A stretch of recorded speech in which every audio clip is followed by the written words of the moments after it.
गाईस आम्ही आता मॅगी बनवायला बसलोय, तुम्हाला दाखवतो. अरे काय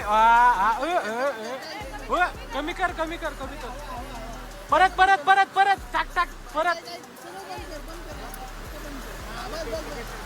अशा प्रकारे आमची मॅगी तयार झालेली आहे. एक नंबर. आम्ही तिथे एक लावलाय टाइमलॅप्स साठी. टाइमलॅप्स पण नक्कीच ऍड करतो. आणि हा फ्लो बघा, आम्ही याच्या शेजारी बसलोय खाण्यासाठी. वा वा वा वा, काय मस्त धबधबा आहे हा. आणि हा सीन बघा,